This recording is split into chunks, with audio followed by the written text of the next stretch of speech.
Oh, y'all know what time it is. It's Amateur and the Coach. Don't forget to like, subscribe, wherever these icons are going to be that I'm pointing at, and enjoy the show.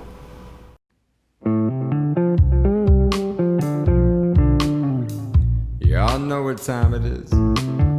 Amateur and the Coach. Amateur and the Coach. And let me tell you again, we're talking about Amateur and the Coach. Well, welcome back again to the Amateur and the Coach. And today, I'm more than pleasured today. We have a good friend of mine, a dear friend of mine, Sandy Colby. Now, I usually don't do this, but most people don't come in here with a list of titles of what. So this is how outgoing she is, bro. All right. First of all, to give this woman a proper introduction, we have the Woman of the Year for the Foundation of Women That Vote. We previously had Barbara Curry on the previous episode. Yes. So she's the founder of that, and Sandy won the Woman of the Year for that. She also works for the Maddie McBeal. Just Maddie Beal. Maddie Beal, I always think McBeal, I don't know what it is about me. But she's the docent coordinator there. So if you guys need any tours or anything have to do with that, you can always get a hold of Sandy. Mm-hmm. She's also the communications director for this show, for the Amateur and the Coach. She's the one reason why we have all these guests, the reason why it's been flowing and we can bring you all this entertainment. She's a big part of that. So if you guys can comment and mention or say anything about it, she's the woman. Or you want to get in touch with us or get a hold of us or figure out if you want to get on the show, get a hold of Sandy. And at the end of the show, we'll tell you guys how we're going to go about that. She's also written many articles for CHIPS, which is a writing kind of association for Camden University. Mm-hmm, a journal for the Right. social sciences department. And she's been published many times. She's also written some papers for the English department. And as a volunteer, she also volunteers for, she's a therapy dog handler Mm-hmm. for Paws with Love. Yes. To top it all that off, she does that. So, Sandy, I'm glad that you came on. I'm glad that you're here. You don't Thank deliver you. babies? I do not. I'm not a big kid person. I prefer the dogs. I see. I have to help deliver a baby goat, though. Whoa. Oh, I did. Yeah. at the Paws with Love place? No. My husband worked for a petting zoo, and they were doing a fair that was out of the area, and so I was checking on the livestock twice a day, and I showed up just in time for the mama goat to go into labor. So does someone yell out, "Does anybody know how to deliver a goat?" And you're like, "It's me!" No, I showed up just in time. She actually had triplets, and I was there for the birth of the last one, who was kind of the preemie. And so, just kind of hang out, wait for it to hit the ground, and then grab a towel and clean out its little mouth and make sure it's breathing. Wow. You Well, didn't let me have add to, that to the I didn't have to do any reaching, no. I was more just the catch and clean. Right, Yes. right. Yes, but we named the little baby Little Man. He was the Oh. sweetest little goat ever with the long floppy ears. Did He was a kid. He was a kid. Yes. So Sandy, tell us, where are you from? Tell what's your beginnings like? What is it? Well, my dad was military, Air Force. So I was actually born on an Air Force base in England. Oh wow. Okay. But I was only about 2 or 2.5 when we came home. So I don't remember much, but my mom's got some fantastic souvenirs from we were there during the Queen's Silver Jubilee. Oh Yeah. wow. So we've okay. got some replica dolls all done up in the What big is that about? costumes.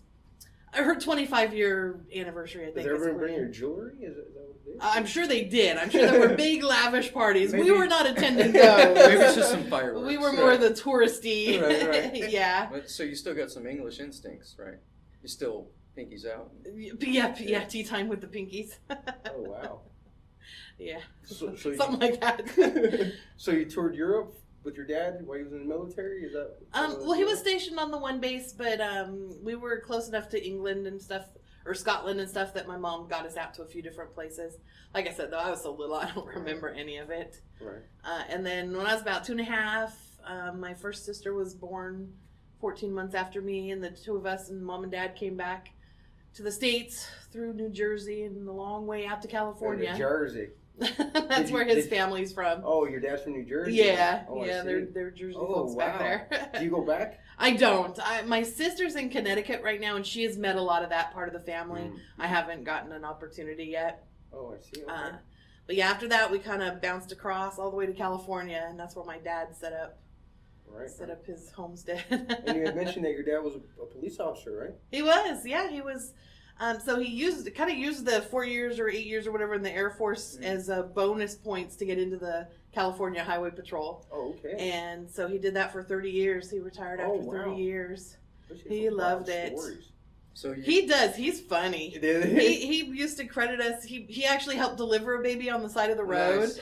And so he made sure the newspaper person wrote down every name of all of my siblings and gave us the credit for knowing what to do. Oh, he's so funny. And then he, at his retirement party, I actually learned this story for the first time. I guess when he was new on the beat, he was out. There was a big truck had wrecked.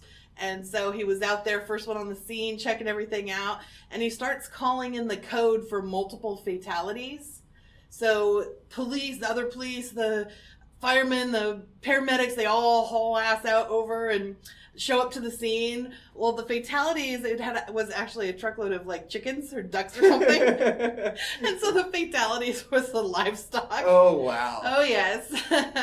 The guys he works with never let him live that one down. Yeah.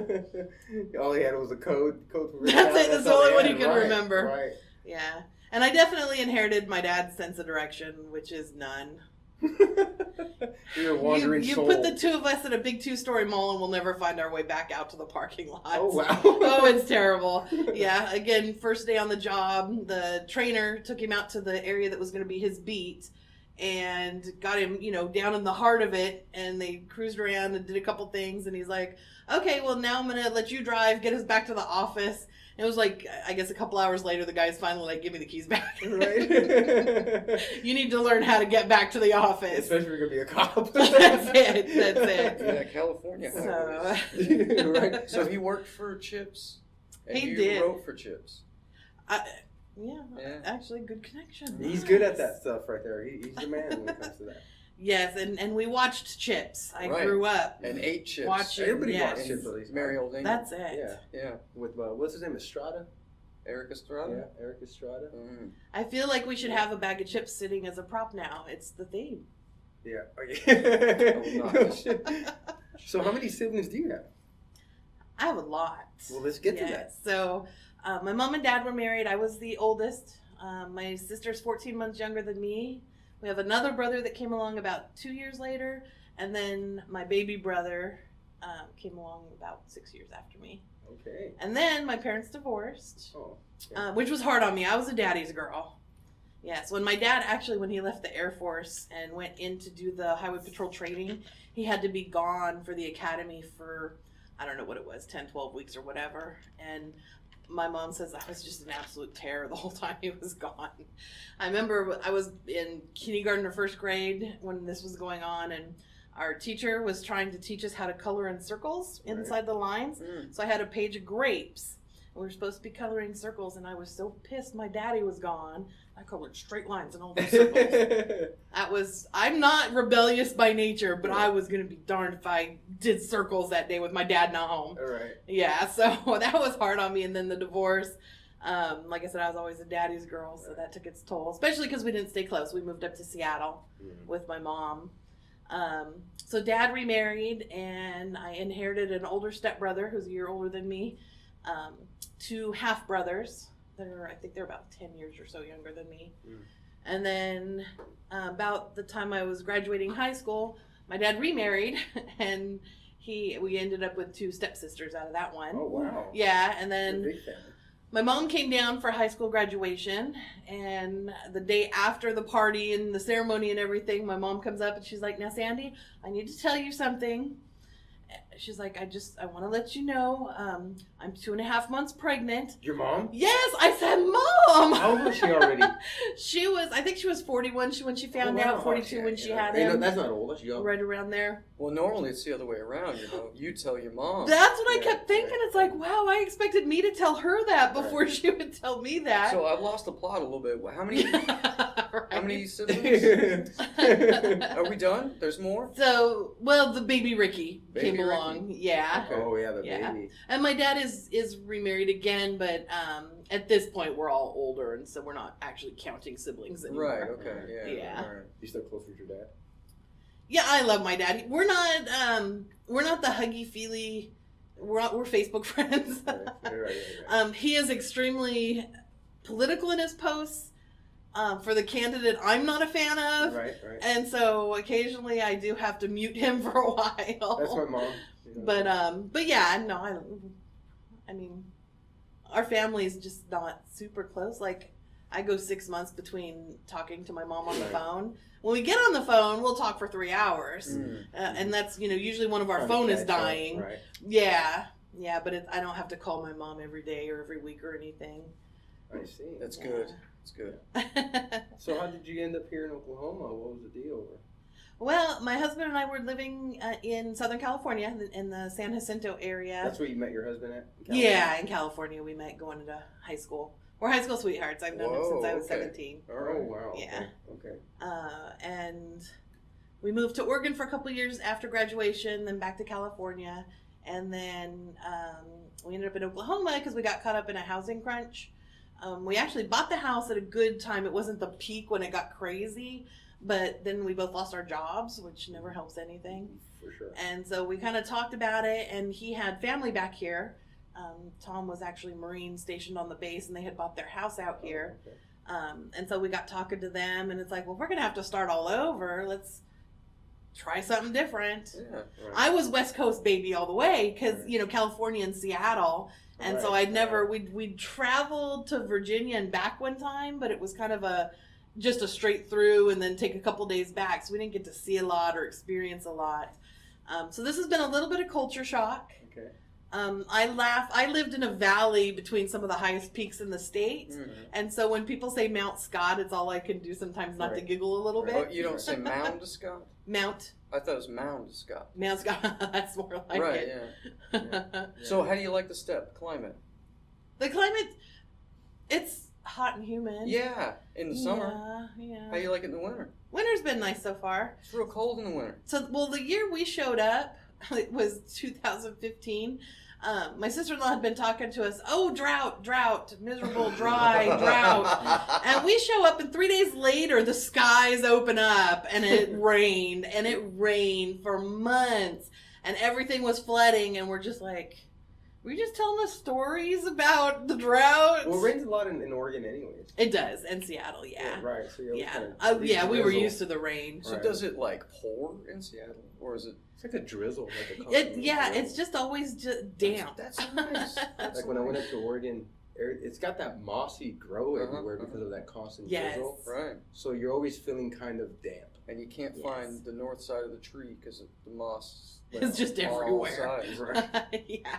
Right. And it just seems like it never warms up enough in those areas. Like it's always some kind of brisk, even in the summertime. Yeah. I went there in July.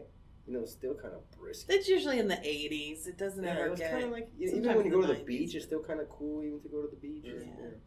And we used to live the apartment complex I grew up in with my mom. We would cross the little road and then go through a state park, and we were on the beach on Puget Sound. Mm-hmm. That was our 6th grade class field trip, as we all walked down to the beach and spent the day out on the beach doing hot dogs and stuff. Oh wow! It was fun. I do miss the coast. Right. These red lakes are just not the same as the coast. And I wasn't a Southern California Malibu beach kind of person. I like the rocky beaches where you can go out and flip rocks over and find critters and stuff, and the tide pools. So, like, where in California is that? Northern California? Northern California, but that was more Seattle. And then we lived in Newport, Oregon, which was also right on the coast in Oregon. I don't know if I ever told you. I went to Canada. Canada? Yeah, Canada Beach. Oh, Canada Beach. Yeah, that it's pretty rocky too. in that certain amount of areas right there. Yeah. Once you get used to the beach, it's hard when you're this far away from it. Yeah, a lot of stones out on the beach. Yeah. I loved it when I went there, but man, the amount of homeless people is just such a deterrent. Well, depending the area you're in. Well, it seems like it's everywhere. Even deep South Portland, like in the middle of Portland, it is like congested with homeless people. Well, Newport, when I was up there, 15 years ago, it didn't seem to have too much of an issue. We used to throw our crabbing pots right off the bay and pull up fresh crab and cook them on the dock. Wow. Yeah, and I think because the storms come in right there, homeless people wouldn't really. Right. It would be rough. Yeah. They'd probably. That's more of an inland thing, probably. So once you got to Oklahoma, did you just settle in? What did you start doing? How did you? Well, the first thing I did was try and find. I started Googling. Toastmasters is one of the first things I looked into. Oh, okay. Toastmasters International, because I had been a member in California, and since I didn't know what I was going to do with my life once I got out here, I went ahead and checked them out and started to get involved a little bit. And then I started to look at dog stuff because I've been a dog person my whole life. And that's how I found Paws with Love. Oh, okay. And then I was really thrilled when I learned that there was a university here in town. I had just finished up my associate's degrees. I ended up with 5 by accident. Yeah. We'll get to that. So this is what, 2012, 13? 15 15? is when we moved out here, yeah. Yeah, so then I've been a full-time student since I got here, and then all my various volunteer activities and trying to stay busy. Is that how you kind of fell into Women That Vote here in the foundation here in Lawton? Yeah, so that was kind of a chance of fate, I guess. Dr. Catterall, one of my advisor and History Club advisor, he had actually brought something in that the Lawton business women were accepting applications for students to be mentees in a mentorship program. And so I had to fill an application out and send that into them. The first semester got mentioned, I just ran out of time and never did get around to doing it. The second semester, I jumped on it as soon as it was opened up again. Right. And so I got an email and a call, and it said, hey, here's your mentor, Barbara Curry. She's going to get in contact with you. So I had no idea who she was. Right. No idea who she was. And we were playing phone tag for like a week. We were always busy when the other called, and it was getting ridiculous. So we started texting. It's like, tag, you're it. Give me a call when you have a chance. And then finally, we set it up so we were both going to be home one evening. And I answered the phone, and there is this larger-than-life voice. You guys know Barbara. Yeah. Full of joy and laughter. And she's just like, Sandy, we finally get to talk to each other. We're going to meet. We're going to get this done. And I was just like, whoa. Because my personality is much more quiet. I tend to try and hide in the background a little bit and be a little more quiet. So I'm like, what did I just do? Get myself into here. Like a giant sugar rush. And then we met for lunch, and as soon as you meet Barbara, you can't help but fall in love with her. She's so energetic. She really is. So contagious, Absolutely. Yeah. And so she is the founder of Women That Vote, and she found out I'm a history major, and she has been focusing on suffrage because it's the 100-year anniversary. So for her events, some of the events that she did last year and some of the ones that are coming up, she's like, oh, well, what do you know about this? What do you know about this? And so I'm giving her my training in history and helping contribute to these amazing projects she has going on. And so I think very quickly into our relationship, she made me the historian for Women That Vote. And so now I'm kind of her go-to when she's got questions on history and stuff. Great. That's it. And I told her, journal everything so people later have these things to look at and touch and read and learn. Listen, that's the history for bum in you. It is. No, because it's right up our alley. I mean, it's what we did for almost, 4 years of straight research. That's it. And primary documents were always my favorite. That's what we lived in. That's it. Yeah. And so she needs to be that for the next generations of historians, For sure. And I'm so glad that you're on there because it's so needed here in Lawton, especially women like both of you who are just pushing, change. And I think that, this is why one of the reasons also that I wanted to bring you on and to highlight that because it means a lot to me, especially like once again, I keep mentioning it over, as me and Sean, we're both fathers of women and we both believe, and deep in my heart, I'm a feminist. I want you guys to be represented just as equal as we are in every avenue. Because believe me, there's nothing more humbling, and I've learned, the older I get, I'm learning these things. In just a simple form as just speaking in jiu-jitsu, when a woman chokes me out, it gives me a whole sense of, it ain't about women or men, it ain't about I'm stronger and you're weaker, it's just about individualism. And and it's about training and building skills But women are not to be underestimated, is what I'm getting at. Is that they are just as capable as men, as anybody else. Yeah. And women like you and Barbara are a big pillar to that movement here in Lawton, Oklahoma. And if people are not congratulating you enough, then let me be the first to say, no, Sandy, because, it does mean a lot. So I want to make sure we highlight that, and I applaud you for the work that you're doing, you and Barbara both. Well, I've been fortunate because I have always had very strong female role models. Most of my instructors growing up were women teachers, and they were on it. They were brilliant and compassionate, and always. Women tend to be the encouragers and the nurturers. I would have never made it through college to this point if I hadn't had these strong women behind me saying, you need to do this. You are capable. We know that you can do this. And I have had male professors do that too, but women just tend to be a little more nurturing in that aspect. We had a pretty good foundation for as the history department goes, and advisors and mentors. Absolutely. And professors guiding us in the right direction, not only academically, but also life. Yeah. How to view it, how to go about it.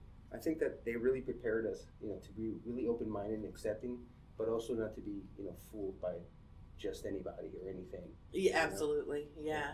I really credit Cameron University and the history department for that. They really made sure that we were skilled enough to.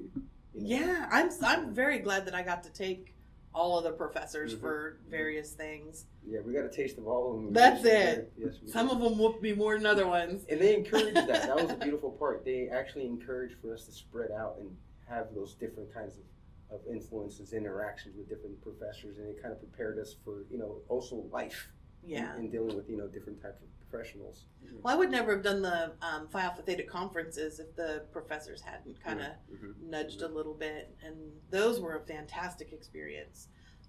If you're not familiar, they're I'm totally not. Yeah. I'm just gonna have to So ask you this. Phi Alpha Theta is the history honor society, and they pair up with Oklahoma historians.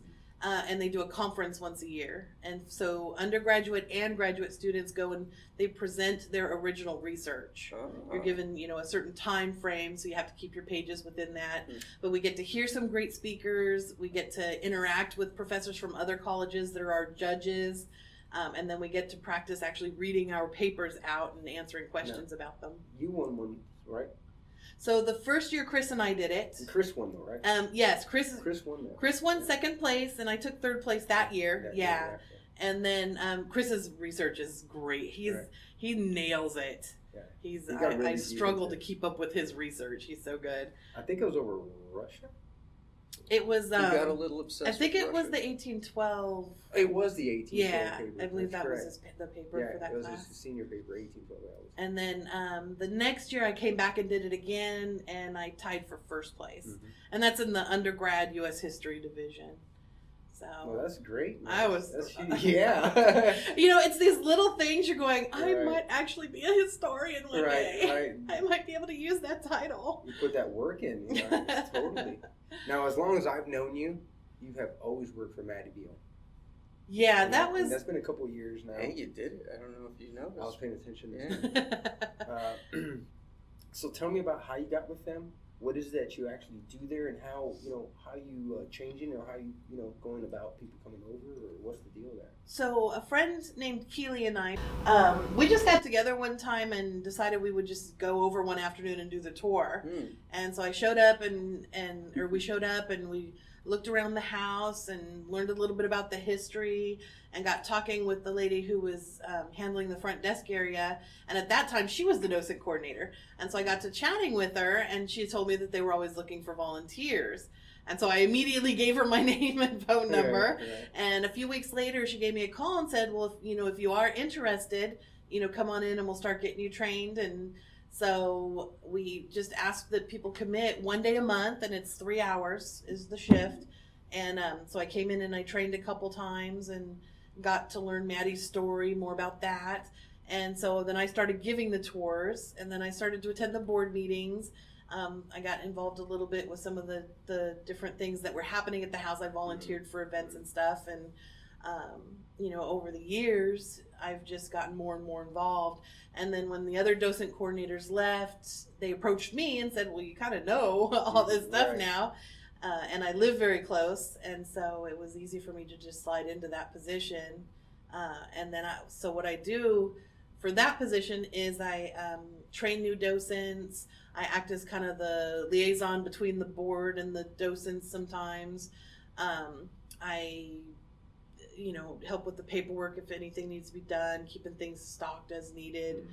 But the big thing is just making sure that every day we're open, we have a docent scheduled to make sure that the house is never closed when it's You do rent them out too, right? Oh yeah, the house can be rented. Mm-hmm. Is it just for weddings, events, or how is that kind of? Almost anything you want it for. They have a couple rules. They don't like cigarettes or vape on the property.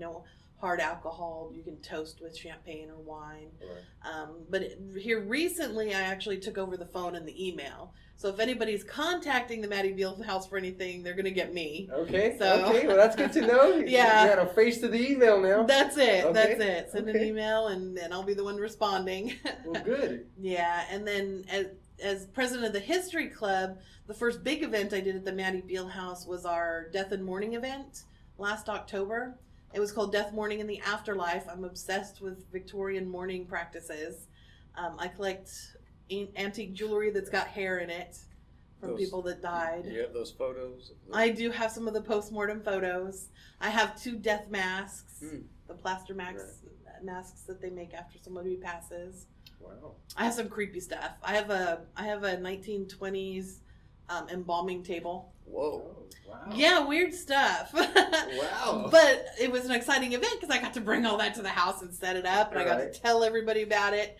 But those are events that are so fun because we get 5 or 6 different people. Not all historians. Some people are just passionate about the topic or just want to do research on it. They may never have heard about it before and they wanted to do some research. And so each of us gives like a 10 to 15 minute presentation, answer questions, and then the group goes on to the next presenter. And then we let another group in. So you're doing a walking tour of the house, and each room you get to learn a little bit something about the topic. We're actually in the process of planning one right now. It's going to be on November 9th from 5 to 8 p.m. The theme is remembering World War II. Looking back at World War II. Oh, wow. I collect trench art. I collect stuff. There's a fine line between a collector and a hoarder, and I'm teetering. You're there? I'm teetering, yes. But at least your stuff has kind of value. Some people just collect newspapers. Yeah, I have coupons. some, I but bet not she's got a lot of stacks. newspapers. Well, I have some original 1912 newspapers those from are good, Titanic sank. primary sources. Yeah. So keep them. from the actual Exactly. From the actual stating that the Titanic sank. Yeah, original newspapers from 1912. Oh wow. But yeah, the trench art is pieces of junk, basically, leftover military stuff that people pull out of the trenches and work it in some way. Like And by helmets. that way of working it, turns it into art instead of just trash. Man, my first thought, and it makes no sense because I imagine they haven't got a whole lot of spare time in the trenches, but I thought they were just like grabbing stuff and making art, Well, some of it Oh, is made done of- in the oh. trenches. There's actually rings that are often done in trenches. That makes They kind of pounded it something easy to do. Yeah. There's a big thing going on right now too with same thing with trench artwork, but on the Nazi side, on the German side, Yeah. and it's pretty popular in those circles. Well, But they're doing that's that it. kind of Everybody. stuff. Everything It smells turns out that it's a chlorine. popular part of military culture that's usually overlooked by military historians. There's actually the guy that I've been reading one of his books about it, and there's just not a lot of scholarship on it, especially not in English. There's some, I think he found some in French or something, but there's not a lot of scholarship on it. It's been a long overlooked aspect of military culture. And so what I want to do is teach people a little bit about that in 10 to 15 minutes. Well, so Right, I'm a little right. confused about that. So What's the part that's overlooked? Just that it's a part of military. Most military books that you read won't mention trench arts. Right. Okay. Because it's been kind of just thought of as a. New They wave. still think of it as junk. Yeah. It was just guys passing time, but it actually fills multiple roles within a wartime culture. So these were artifacts made by soldiers. Sometimes. Yeah. See, And that would sometimes they were made right in the trench. Sometimes they were actually worked. I've got a fantastic piece I'm going to show that was worked by a German prisoner of war in a hospital. Mm-hmm. Prisoner of wars often did this stuff, but it's basically shell casings and other things that just fell to the wayside during the battle. A lot of It's them I've usually seen, considered trash. Helmets, at least in the German, so like I said, and they present it as a kind of like a new wave of art coming out. Mm-hmm. Yeah, a lot of people are working with stuff now. Right. Yeah, to turning into different it's- things. It's one of those, and they're looking at it as kind of risque because of the history behind it. Yeah, but also, like, how do you verify stuff like that? It seems like you could forge it easily, right? Hey, look at all this brass I made something out of. Well, It's each one. trench art. Well, each one of them, I would imagine, would have some type of markings. They usually stamped a lot of those things back then with like an actual like a worker's stamp. You would actually see something like a seal on certain, especially on helmets and stuff like that. And Yeah, with yeah, any helmets, for specialty collectibles, you have to.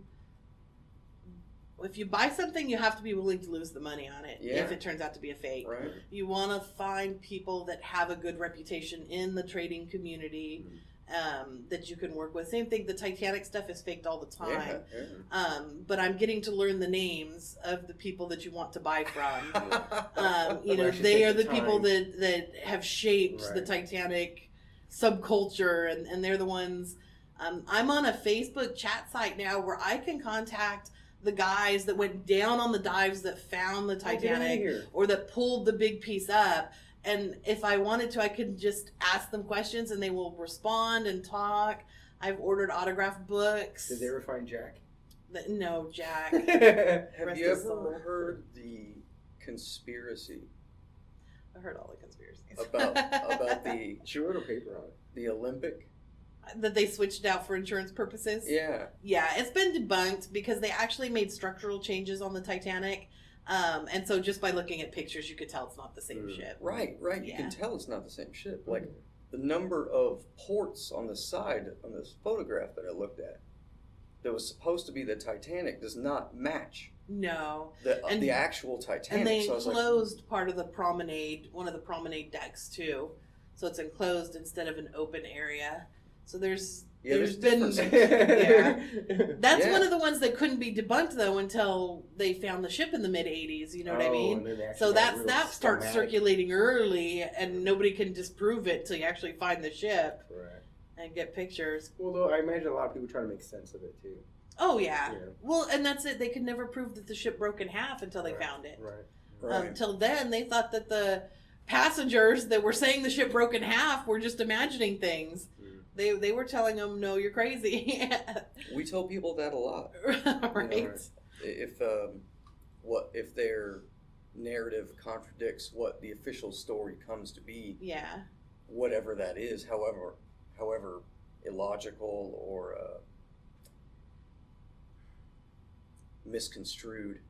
Well, and the Titanic is a great example of how perspective changes the story too, because the people on the far side of the boat never heard any gunshots, but the people standing in front of some of the officers that were shooting guns know that there was guns being shot off. I mean, so there's sometimes you don't always have the full story Right. because there's different. Right. I also imagine that the story changes when you're dealing with the people who are on the bottom deck compared to the people on the upper decks.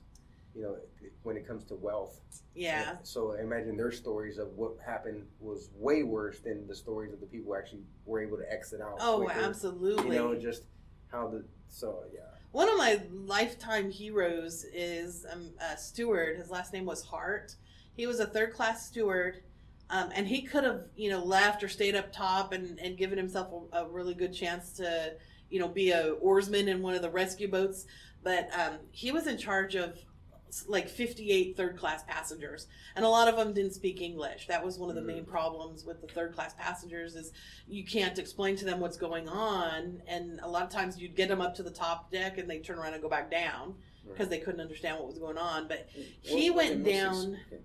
What were they mostly speaking? A lot of them were Eastern European immigrants, and so they would be speaking like different Slavic languages or whatnot. So they didn't even Italian. A lot of times they didn't speak English as well. Yeah. And so, but he's a hero because he went down 3 times into third class, and he saved all 58 of his passengers. Nice. He made sure they all got on lifeboats.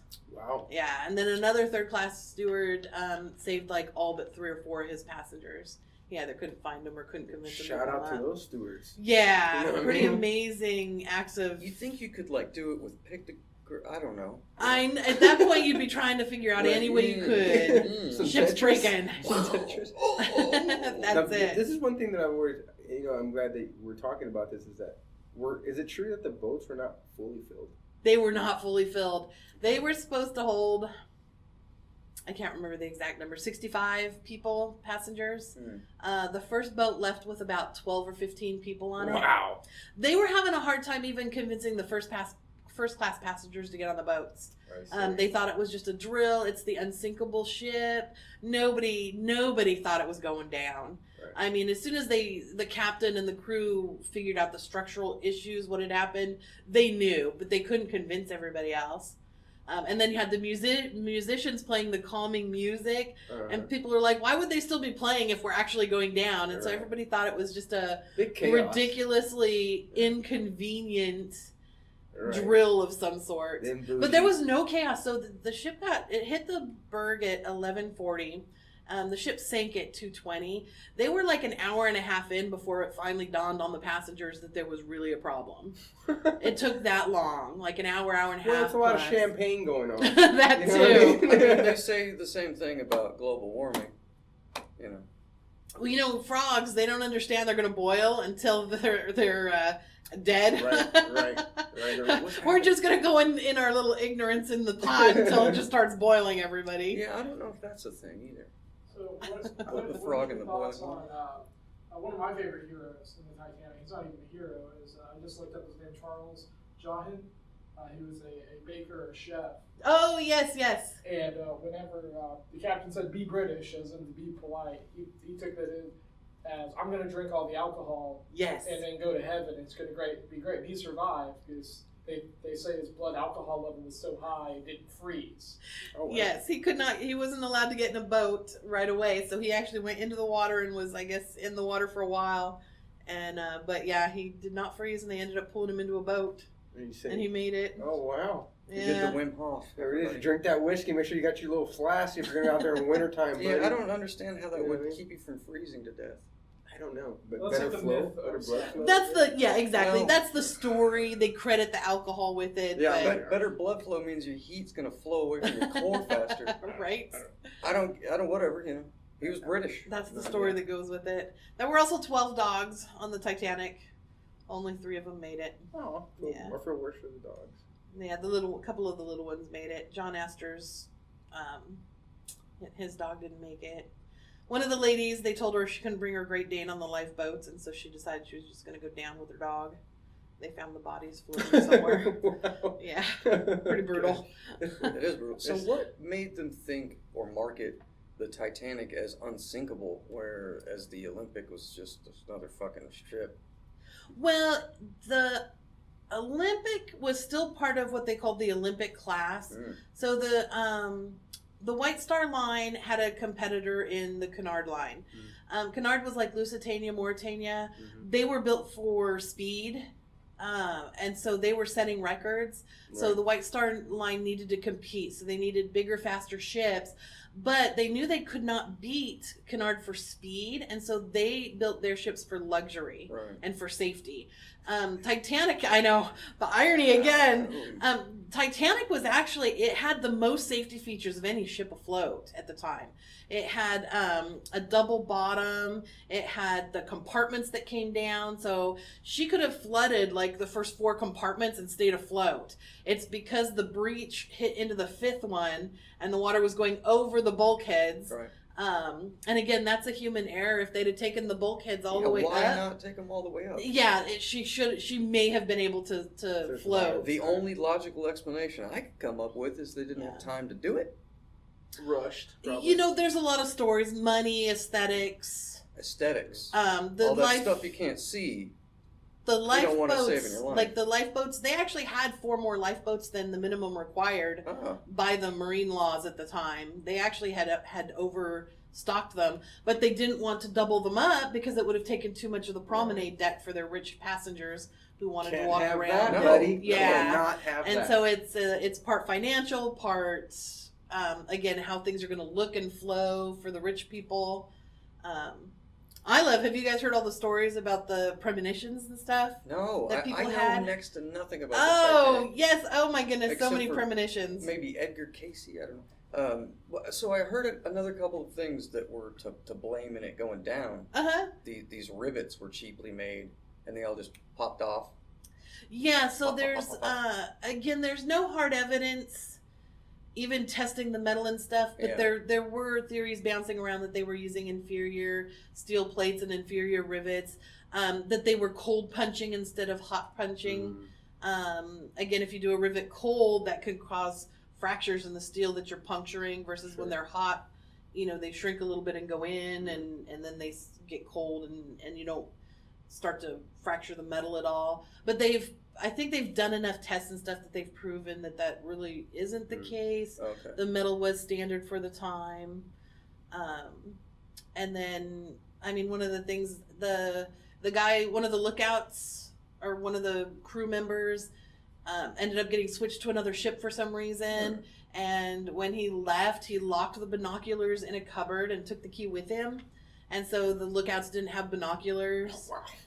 And so they originally that was blamed a lot for why they didn't see the iceberg in time. But it turns out if you talk to most men that are on the sea, binoculars don't really help you in the circumstances that much anyways. There's new science in 2012, a guy went out and he started reading the journals, again, these primary documents. All the ships that were using that passage, he started looking at their temperature logs and the notes that they were making, and a couple of them had said, well, there's like a weird haze on the horizon, it's making it difficult to see. And so what it was is like a reverse mirage. So in the heat, when you're looking at the desert, you get those waves, and it makes it look like the mountains or whatever are lower, and it makes an optical illusion. Sure. Well, the same thing, the air and the water were different enough temperatures that it was causing the ocean to look like it was higher than it was. And so they think what happened is that optical illusion blocked out the iceberg, and they just couldn't see it because of the optical illusion. I thought it happened at night, though, right? It did. At night, it was a starless, moonless night. So that was a condition. There was no wind and no waves. So there were no waves crashing on the iceberg to make sound or to make a visual impact. It was one of those events where everything aligned in the perfect storm. Right. Exactly. Right. You know, and then of course there's always men's hubris. Correct. We always think nothing, you know. Right. They were, again, this was the second wave of the Industrial Revolution, man.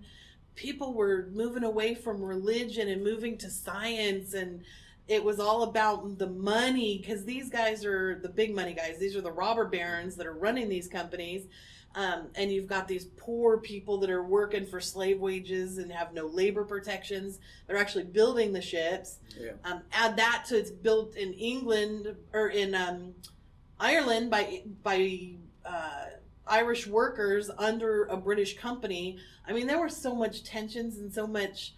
I mean, it really, real historians, I swear, they like roll their eyes when I say I'm a Titanic enthusiast. And the first question, I think even Dr. Janda asked me this, Dr. Lance Janda. I said, "Oh yeah, I like the Titanic. I'm into that." And he's just like, "Why?" And it's like, it's because it fits so much of this Gilded Age progressive era history that we're studying. Gilded Age. Yes, I mean, it's just a beautiful single example of what all's happening at the time. What do you think about the Hindenburg? I think Not I don't want to interested. be on anything that blows up. Right. I haven't followed that a whole lot. I mean, I know the basic thing. It was Man, coming just across. like the Titanic. But yeah, it was just. Yeah, just a little more flammable. I guess nobody got off, right? No, I don't just the blimp. I don't know. A letter survived, right? I think you're right. I think I've read that somewhere. A letter survived? Yeah, totally Oh unburned. wow. There's a website on eBay. They the guys that run the business actually go out and buy. So they bought a piece of the balloon, and then they cut it into these little teeny tiny pieces, and they mount it on a copy of a photograph, and sell it as memorabilia. Wow. Oh wow. Yeah, but they've got that. They actually have stuff from Titanic, some pieces of wood that were recovered. So after the Titanic went down and the survivors were taken back to New York, they actually sent a couple ships out. The McKay Bennett is the most famous one, to do body recovery. And as they were recovering bodies, they were picking up any of the stuff that was floating that would have been from Titanic. And so they got several deck chairs, and they got some wood from the flooring. And so the captain of the McKay Bennett, he actually used the carpenter and had him build him a big bookshelf or something. And so that has since been taken apart and pieces sold off. And so you can actually get slivers of that now for sale on It's eBay. like the religious relics Very much so. from the era before. Right. Because people like me are obsessed, and we will pay money for this stuff. But again, that's where it comes into knowing the people in the circle who would have legitimate access. That's all right stuff to There's a lot of collect. It could fraud be out worse. there. It could be There is. Yeah, there's a lot of they John catch Wayne them all the Gacy time. paintings. Yeah. Especially when they're dealing with there's a lot of fraud, especially dealing with ivory. Ivory. It's a Well, big- that can't even be imported here anymore. It's a big crackdown going on. Yeah, But you can't A even. lot of these people who deal in memorabilia are, part of also that network of, because there's ivory art. There are some collector's law that skirt that. There are some laws that if it's a part of an artifact or a collection. Yeah. Right. If you just can can't prove break it. that your family has had it pre-ban. Mm. Yeah, but it's really hard, and they'll try You can't and break crack it down and down. then sell it as pure ivory. Again. No, So, let's get this right. Besides everything that you're doing, and it's a lot, you're also pursuing your master's degree? I am. Yes, I'm currently I'm in the process of applying. Oh, wow. So I'm looking at. It just ain't enough for you, is it? Right now. The world is just not. I'm not bound big and enough. determined. My family needs to call me Dr. Colby before I die. So what's the concentration? As much as I've been on the West Coast up and down and learned the histories over there, I never connected the way I have with Oklahoma history. I'm fascinated with the turn of the century and settlement in Oklahoma, and I don't know why. I never learned much about it before. It's weird. It is weird, and there are so many groups of people. But I've just found some of the people, especially the women, I find myself drawn to women's stories, are amazing, and they just catch my imagination. And you've already heard about her, but and again, this ties into Oklahoma or Titanic history. One of the ladies, Helen Churchill Candy, she was a survivor of Titanic, and that's all happening in 1912. Well, in 1915, she tried to divorce her husband. She was a wealthy woman, and her husband was a rich guy, but he was abusive and cheated on her. And she tried to get divorced in New York, and the New York courts told her, too bad, so sad, not going to happen. So she did her research. She found out that Guthrie, Oklahoma was the Las Vegas of its day. You only had to be a resident for 90 days before you could file for divorce. So she took her teenage kids, came out there, waited the 90 days. As soon as that 90 days was up, that next January, she filed for divorce and won. And then I got looking, well, she's one of the most prominent female writers on Oklahoma territory. Oh, wow. Yeah, she went on to write 5 articles, a short story, and the first full-length novel to be set in Oklahoma territory. And she did all that, raising teenagers as a single woman, And then, she went on to write a book called How Women May Earn a Living. Instead of just telling them, go get a factory job or become somebody's secretary, she says, okay, learn typing. Go be a secretary. Save your money. Buy 2 or 3 more typewriters. And then open your own darn typewriting school. Be your own business owner. She's like, don't settle for being someone's secretary. She says, you become your own business owner. Right. I mean, that was revolutionary Yeah, in no, it was, 1900, for 1901. For sure. And then she went on to be an expert, self-taught expert in the field of antiques and textiles. Mm-hmm. And she wrote 3 or 4 books about that. Theodore Roosevelt consulted her on the purchase of a pair of like Louis XVI chairs for his wife's sitting room when they went into the White House. She was also a design consultant to the guy who redesigned the whole West Wing of the White House at that time. Wow. I mean, she hobnobbed with some powerful people, and then she went on to be a travel journalist. She wrote a full-length book about Cambodia when she was traveling through Cambodia, and amazing woman. And here she's got this tie to Oklahoma. Right. So So you're gonna focus on Oklahoma history then? I think so, or at least that time period. Mm-hmm. The Gilded Age and Progressive Era is fascinating. Yeah, Reconstruction has always been my love. Reconstruction is fascinating That too. is I find it so because of the changes and the change of peoples, change of communities, Yeah, and all the outlooks. Yeah, that's it. Yeah, especially the South, how it changed from what it was to what it is now. That all just drives me crazy. See, and Candy seems to, even though she was kind of society and stuff, she still kind of had a little bit of a Southern influence, I guess. One of the things you learn by reading primary documents is that these people are flawed. Right. One of Candy's flaws is that when she came to Oklahoma, she was exposed to the segregationist attitude of Oklahoma politicians, and where her first article kind of treated African Americans the same as the white people. She thought everybody that moved to Oklahoma was a criminal or a failure in their other life, and they were desperate and came, and it was everybody was shooting each other, and they were all losers. Right. But by the time she wrote her last couple of articles, closer to 1898, 1900, she was blaming the African American field workers for a failure of the crops and the failure to produce the cotton. It dropped by a third from one year to the next, and she absolutely blamed the field workers.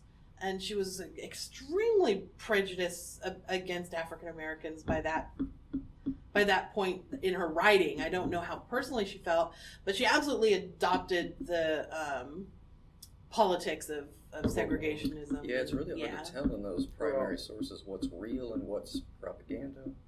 Well, that's it. That's one of the tricks that our professors were good about teaching us, is to look for other sources that back it up, and how does it tie into the main thought, and how does it, if it varies too much, you might want to be a little skeptical.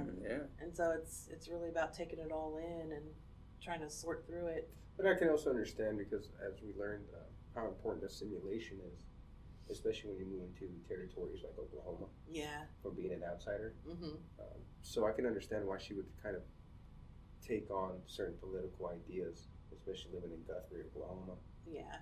Well, and she was very active politically before this. She was a suffragist. The 1913, the big parade, I think it was in March. It was a big parade in D.C., March Votes for Women. She actually led that parade. She was one of the 6 equestrians to lead that parade. And she was all about women's right to vote and being an activist for people that were suffering from poverty, or she did so many amazing things, and then this one little thing, she just took the opposite. And it was just fascinating to me to see how she dealt with things, I guess, as she was exposed to them. Well, damn, Sandy, you're just dabbing in all kinds of things. Yeah, I know it. Life is too short. You really need to, anything that catches your fancy, man, go for it. Try it. If you have any more questions about the Titanic, get a hold of Sandy. I got a lot of questions. Yeah. We'll do a Titanic episode when For you're sure. short a guest one About that time. Olympic thing. Let's get see what Jordy's got up to over here. Okay, so I'm kind of flipping stuff around. All right, Jordy, what you got now? Let's try this again. We're up to the point. So Miss Sandy, Uh-huh. we have a common thread in history, and of course, everyone here does. So you were don't. saying something about premonitions as far as like the Titanic, and that kind of got dropped off. So what premonitions were there? Yeah, well, there's one of the researchers that's kind of known as a Titanic authority wrote a book about all the different reported premonitions. A couple that stick out that are fun. Molly Brown she'd gone to Egypt and she had a little tourist mummy kind of sarcophagus thing. Well, it got inflated to be that there was actually a mummy on board in the cargo hold. Oh, wow. And so they blamed, for a long time, people said that it was the mummy curse that took the Oh, Titanic That's down. great. So that's just kind of one of the silly ones. Right. But there was a woman on the ship who had heard a rooster crowing. Okay. And in her culture, and I can't remember, I think it was Welsh maybe culture, if you hear a rooster crowing, that's a premonition of death and disaster. No, absolutely. Yeah. So That falls on, daily death and disaster. No. Every fucking morning in Wales, you idiots. That I know of. And that would be either if she fell into more Scandinavian folklore, which they all borrow from each other. Yeah. It could have been her spiritual fetch or religious animal. And whenever you interact or you see a sign, it is a sign of death. And then Ragnarok, the end of the world, and Indo-European doomsday, 3 roosters crowing in each of the realms signify the death of the gods, the death of everything. So that's a huge death toll. Yeah, in the culture, it really is. Okay. Well, do Yeah, we have she had anything heard else? it a couple times, and everybody kept telling her that she was nuts, which is the funny part. They're like, "You're just hearing stuff. Calm down. You're just paranoid." Have another drink. It actually Adam. turns out that somebody was importing poultry, and there were wow. were livestock and chickens in the hold somewhere. She was the So only she was one actually that did. hearing a real chicken. So, and then a neat thing to show you, because you're looking into Oklahoma stuff, and Norse, Scandinavia is my whole bag. The Oklahoma runestones, where it's believed that Oh, wow. immigrants- Hey, it's What a is Q it- dog. What is that about, Jordy? So That's what- from what's Lord of the here- Rings. Yeah, pretty much. So what we have here Is that what's Viking? called the Elder Futhark, and it's really interesting that it's the Elder Futhark because this is the oldest writing system recorded for Indo-European culture Oh, okay. during the Bronze Age. Mm-hmm. And so There's during actually shit in whenever these are cases thought to be like written down, 1923, 1900s, whenever people started settling, It's like tens this of would have been a thousands. way later runic writing system because there's Younger Futhark, there's Mm-hmm. Old Icelandic, there's New Welsh, there's all sorts of systems that they could have used, but they chose Elder Futhark to write these runes, which could be a spiritual thing Yeah. because it ties to the ancestors. And you can find those in Oklahoma? Yeah, it is. Where are they at? So people, if they want to go see these it's ruins. Heaven, Oklahoma. Oh, in They heaven. have a Oklahoma. Viking festival every year, Oh, okay. and it's just a really neat part of history because I've never been to that. I might go and check it out. historians are now looking deep into the Viking Age. It's more popular now. You can see great interest in the theology as a real religion and stuff like that. And they're finding lots of runestones. There's a building in the old Byzantine Empire that Alright. still stands, and there were cracks on this marble-ish table, and they just translated these cracks into runestones because the Byzantine had Norse guards, the king did, and they're their names. It's like, we're here. They're called. The Nice. people are called vandals for a reason. They Right. like to Right. mark that, hey, I'm here. This is me. They actually didn't do a whole lot of vandalizing. And there's a mountain in Iceland that says that's in Old Norse, and whenever it's translated, it just says this is high. Cool. Whoa. So, That's awesome.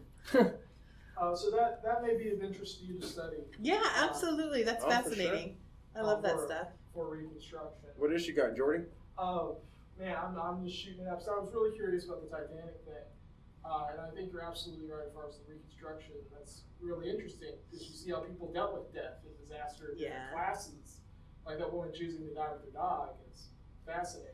That's I can, when I'm telling that lecture, I actually do an event called Tea and Titanic where I do a lecture and serve tea and stuff. I did it at my community college as part of the honors program requirement.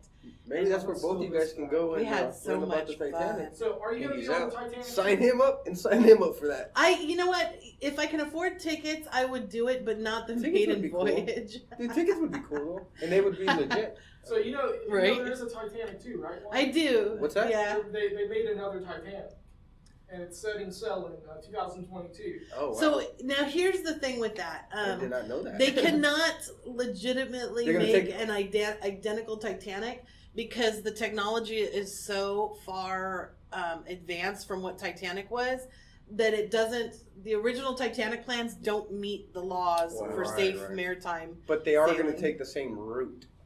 Probably the same route, and I'm sure it's going to look very All similar. the way to the ocean floor. But yeah, hopefully not. Yay! I'm definitely not getting Yeah. Well, you now know we it's gotta go in. unsinkable. Again, Yeah. Man, This that's is the what they rise. tried It's to- going to go to the ocean floor and back. you know, God can't even sink that boat. I think there's a. What yeah, else? God himself can't even. Yeah. Neptunus A newspaper reporter undas coined the phrase. radio.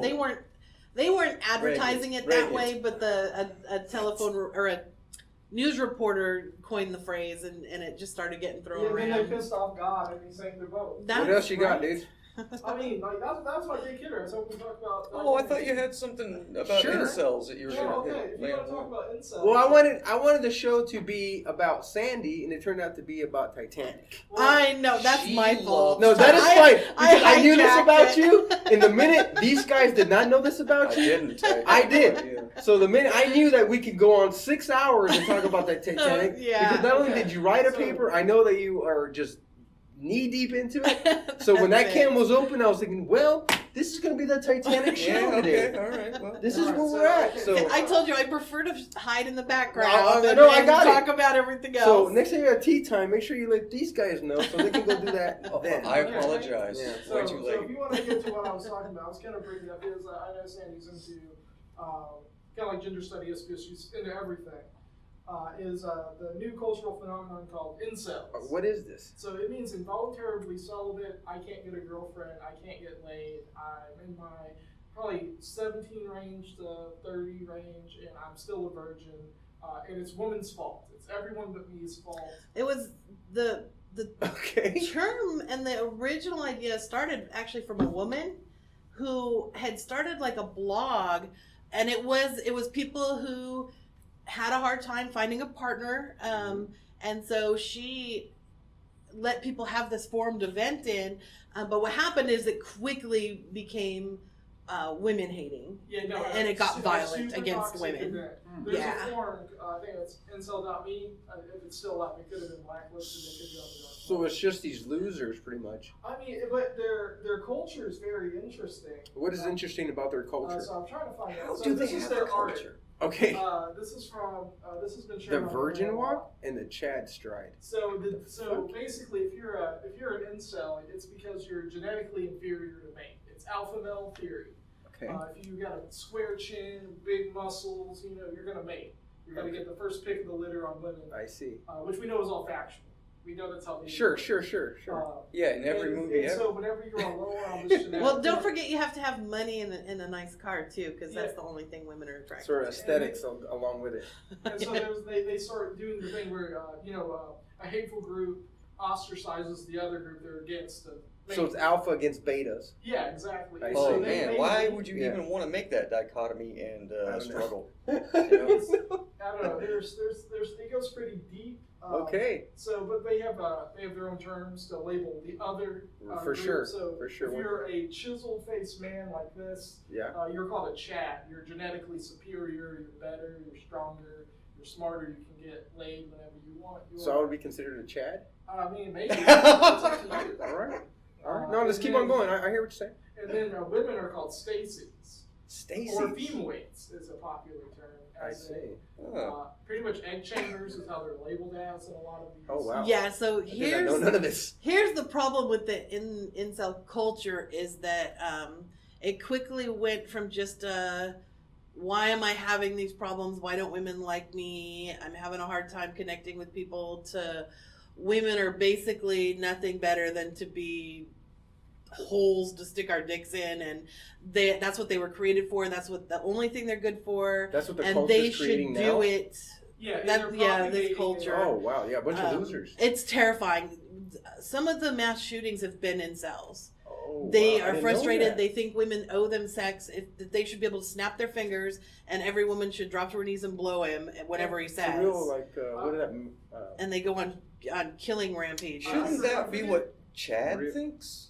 Right? Chad should think he can snap his fingers. Well, and Chad get don't have a himself problem going. getting attention. Yeah, you yeah, see, right, so he doesn't right. have those problems. So it makes sense for Chad to think that. So, It doesn't make sense for Incel to think that. He needs a fucking guitar. It's a way. And move to Portland. Yeah. I'm not deep into psychology, but it's one of those things. These guys got to tell them something to make themselves feel better, and by making women inferior, Right. they They make elevate themselves feel themselves. better. Well, as far as I'm concerned, they're a bunch of losers. And, you know, know, NCIS, See, That's that's crazy why I talk. like you. That's crazy That's why talk. we're buds. that's crazy talk. That's insane. Well, I agree. All I got to say is get your shit together. That's why women are terrified. Yeah, Well, make a you fucking know- record. You know, with that, we give get people some like groupies. Randy Starr, That's it. who shot 4 people at his Hiroshima mark, including himself, Right. uploaded a terabyte, a literal terabyte of him monologuing to the event. So he, Oh, wow. because his father's like, maybe you should put on deodorant and get a real job, and we'll support you. And he's like, I don't want that. No, I want to be remembered as the bad guy. Oh, wow. Ah. And like I've seen all the footage. It's ridiculous. A real Mr. Glass. My husband and I argue a lot over the idea of the U.S. being a rape culture. He doesn't see it so much because we do have laws that protect women. We do have the vote. It's not as backwards as back in the day when women No, were it's property. totally a rape culture. But yeah, Totally. this type of stuff I'll is, tell you, is and rape just, culture. and just to say it like this, as simple as this. I can't have a hamburger without having titties thrown in my face to get my stomach hungry. Which I don't understand that. How a woman's titty is going to motivate my stomach to eat a burger, but it's there. And they use, Yeah. Burger King uses it a lot. Other companies, fast food, Alcohol. whatever it is. Alcohol is one of the Yes, worst. I was Tobacco actually- is one of the worst. Well, I was You know- actually just reading an article about the Yeah. headless woman. So ads use the female figure Yeah. as an object, Yeah. remove the head, and make it so that we are no longer people. Mhm. We're just there to gratify the male gaze So or, I or agree whatever. with Or you. the female gaze. Or the Sure, female, yeah. Even females, weirdly enough, Yeah, yeah. will objectify and deconstruct other women. Absolutely. Yeah. Just like it's normal. Yeah, yeah. And again, that's why we need people like Barbara Curry, because Right. she is all about women helping women and not. Well, not just tear it Barbara, down. people like Barbara and yourself, because this is, like I said, and I don't mean to bring it back, but this is why I find what you do and your work that you do out of important, because it's you're changing culture and especially when it's going in this direction, it's super important what you're doing. Men have their own fight too, because I've been reading a lot of like masculinity books. Is why I studied Norse stuff. Is because Mhm. you can't get much masculine than Vikings and 6 foot tall men that drink Right. alcohol. Sure. What about it, Jordy? Robert Bly, his book Iron John, I really like because it's a callback to tribalism and earth culture. Like we're in the ship, we're going to take a boy up to the mountain. He's going to do a ritual. He's going to be part divine, and you have a structure that we've lost post-industrial age. And one of the things he brings up in his seminars and his books is that we have the same problem that women do. Like the men on TV are doofuses, are lazy, are slobs, cheat on their wives, beat their wives, whatever. They're not good demographics. Like Peter Griffin is not a role model. No, not by We're any supposed to laugh at Peter He's Griffin. funny, yes, but what happens? We People laugh start to identify with at them. him. We laugh and at take him, him and people seriously. like Once him. again, well, this is why once again, and I can never say this enough. Education is the key role to understanding what is fictional, what is real, what is to be considered a part of who you are. To be able to distinguish these things are skills that are learned. Yeah. You're not born with them. You're not. It's something. If you never get these skills, then that's the person you're gonna be. You're stuck in the things that you learned, Right. that your father learned, that your The mother bro learned. science, Yeah. the street science, these polarized groups. Yeah. They're more attracted to them because they lean to their ideas with even if they're right or wrong. Well, and that's why education's always labeled as what do they call it? The liberal breeding Well, ground. that's what they called Because Cameron they're- University for a They're long trying time. to teach you to open your mind Right. and accept Right. new ideas and thoughts. And it's super important. It's very threatening to people who cling to what they Right. consider the truth because they haven't looked any further. Well, Sandy, Sean, I could talk to you forever. And I would love to talk to you forever, but this show has got to come to a wrap. It's true. So is there any places or anything that you would like people to get a hold of you, or if they need to talk to you, even have questions about it? Do you have an email where people can know where to get a hold of you? Besides the Amateur and the Coach, you can always get a hold over here. I'm on Facebook just under Sandy Colby, and it's got one of my pictures on it. Okay. And then my Cameron email is still active right now, so Okay. sandy.colby@cameron.edu if you have personal questions. And then you can always contact me through Maddie Beal. That's all online. If you just Google that, you can find how to contact us that way, the phone number and email. And then, yeah, those are a couple ways to get a hold of me. And I feel like we just got to the point of the iceberg, the Yeah, tip of the iceberg with sure. you. Yeah. There's so much more. I know. I You didn't know? realize I had so much to talk about. And I'm sorry that these guys took you down the Titanic route and the hole, and I know that you love to talk about that stuff. I do. I enjoy sharing history with people. I'm actually getting ready next week. I get to go visit a couple classes at Lawton High School, Okay. and I get to talk about the Gilded Age of Maddie Beal. Great, man. And then Kristen is teaching, Mhm. and so I may get to go visit her course and talk a little bit about Gilded Age and maybe slip some Titanic in there. That's cool. So- So, this is the Amateur and the Coach. I would ask you guys to like, follow, and please subscribe so we can keep doing this show. And once again, this is the Amateur and the Coach. We out.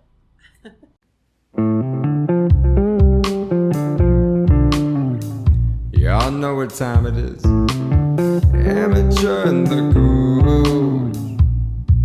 Coach.